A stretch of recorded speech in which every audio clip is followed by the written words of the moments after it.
మరి ఈరోజు ఈ ప్రెస్ మీట్ యొక్క ముఖ్య ఉద్దేశం నిన్న మేదరమెట్లో జరిగినటువంటి సిద్ధం సభలో ముఖ్యమంత్రి జగన్మోహన్ రెడ్డి గారు అబద్ధాల విషయం జల్లుతూ ఆయన ప్రసంగం చేసిన దాన్ని ఖండిస్తూ ఈ ప్రెస్ మీట్ పెట్టడం జరిగిందని చెప్పి ఈ సందర్భంగా తెలియజేస్తున్నా.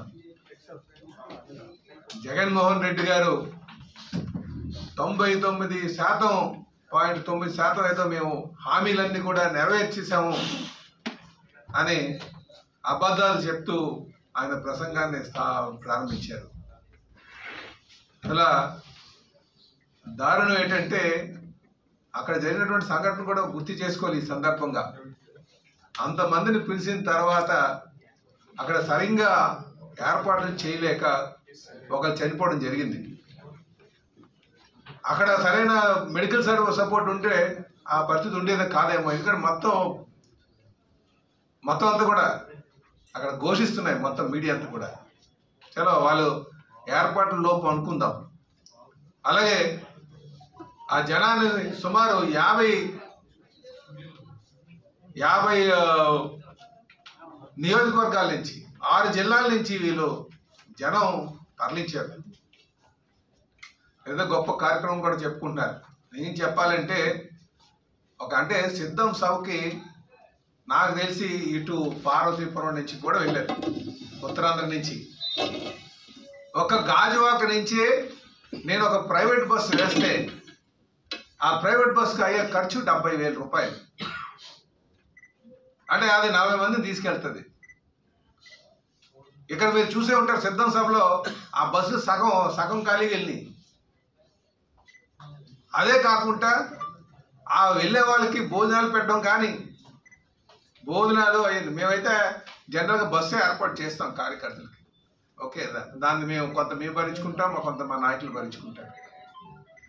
ఆ లెక్కను మీరు లెక్క వేసుకుంటే పార్వతీపురం నుంచి అక్కడికి మేదలమెట్ట దగ్గరికి వెళ్ళడానికి ఎంత ఖర్చు అయి ఉంటుందో చూడండి. నాకు తెలిసి ఒక్కొక్క బస్కి ఆ ఖర్చులతో అన్ని కలుపుకుంటే 2.5 లక్షల రూపాయలు అయి ఉంటుంది ఒక్కొక్క బస్సుకి.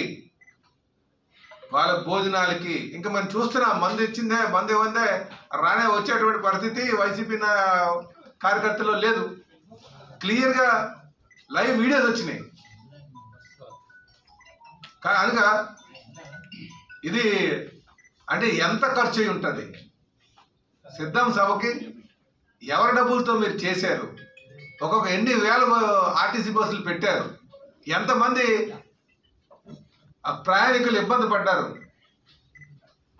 నేను చెప్పాను మన పిసినకాడలో కూడా వీళ్ళు అనాలోచిత నిర్ణయాల వల్ల ఒక టీచర్ చనిపోయింది, 3 గంటల ట్రాఫిక్లో ఉండిపోయి. మళ్ళీ అదేదో పెద్ద గొప్ప కార్యక్రమంలాగా వీళ్ళు మాట్లాడుతున్నారు.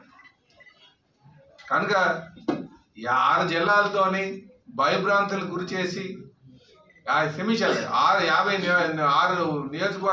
జిల్లాలు 50 నియోజకవర్గాల నుంచి ప్రజల్ని అలాగే ఆశా వర్కర్ని వీళ్ళని భయభ్రాంతులు గురి చేసి రానన్న వారికి స్కీములు ఖర్చు చేస్తాయని చెప్పి బెదిరించి పట్టుకెళ్ళి అలాగే ఇన్ని వందల కోట్లు ఖర్చు చేసి సభ చేయడం పెద్ద గొప్ప కాదు.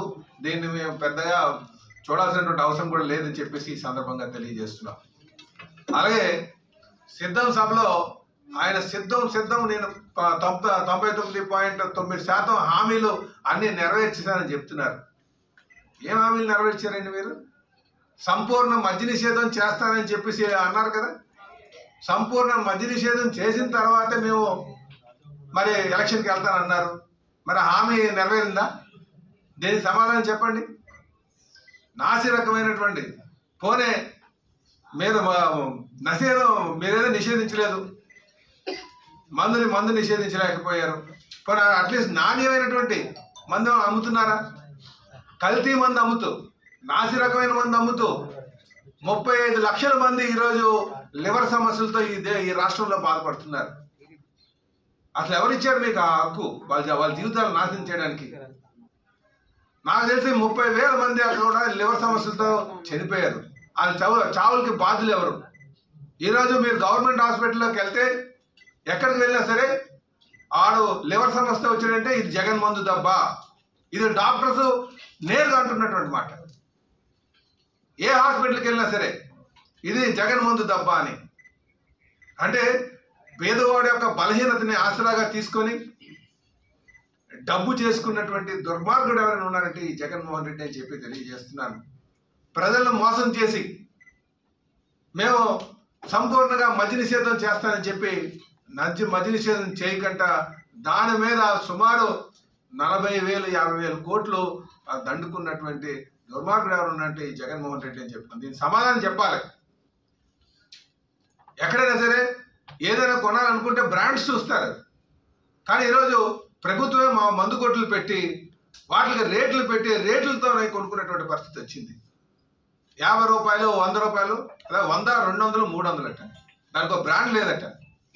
మళ్ళీ ఎంత ఎగతారంటే స్పెషల్ స్టాటస్ అని ఒక బ్రాండ్, రైల్వే జోన్ అని ఇంకో బ్రాండ్, అమరావతి అని ఇంకో బ్రాండ్, 3 రాజధానులని ఇంకో బ్రాండ్. అంటే ప్రజల యొక్క ఆలోచనని ఎంత చులకన చేసి ఈ ప్రభుత్వం ఆడుతుందో ఒక్కసారి గమనించాలి.